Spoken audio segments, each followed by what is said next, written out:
Climate change is here, it is terrifying, and it is just the beginning.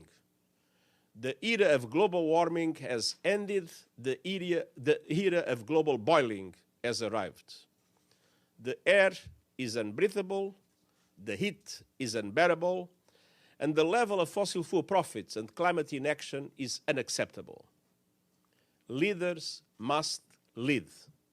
No more hesitancy, no more excuses, no more waiting for the others to move first. There is simply no more time for that.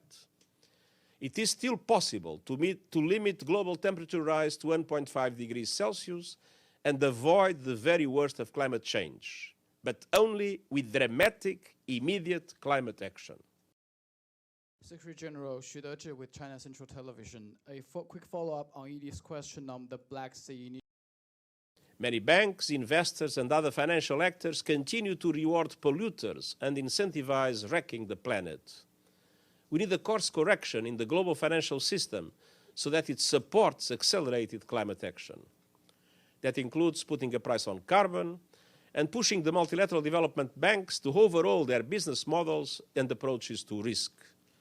We need the multilateral development banks leveraging their funds to mobilize much more private finance at reasonable costs to developing countries and scaling up their funding to renewables, adaptation, and loss and damage. To him, he had a message, or is there anyone from your office who is in contact? We need ambitious new national emissions reduction targets from G20 members. And we need all countries to take action in line with my Climate Solidarity Pact and Acceleration Agenda.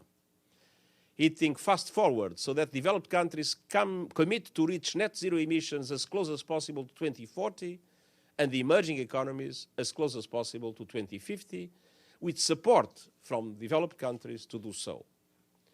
And all actors must come together to accelerate a just and equitable transition from fossil fuels to renewables, as we stop oil and gas expansion and funding and licensing for new coal, oil and gas. Send the plane for us. The first week of July turned out to be the warmest week on record.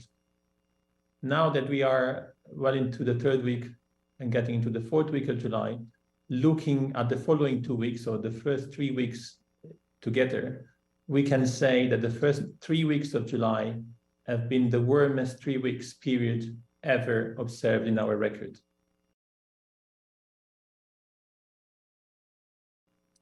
This anomaly is so large with respect to other record-breaking months in our record that we are virtually certain that the month as a whole will become the warmest July on record, the warmest month on record.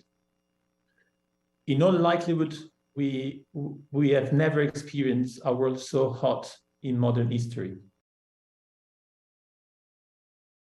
So our latest annual State of the Climate report for 2022, it noted that 2015 to 2022 were the 8 warmest years on record in the 173-year instrumental record.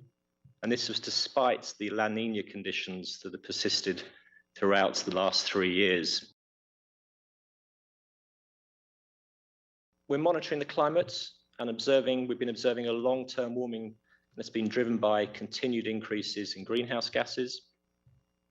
Persistent La Nina conditions over the last 3 years, they ended earlier this year, and we're now seeing, La Nina, and we're now seeing El Nino conditions being established in the Pacific. And El Nino and climate change will likely combine to fuel global temperature increases, and we anticipate we'll see the warmest year on record sometime in the next 5 years.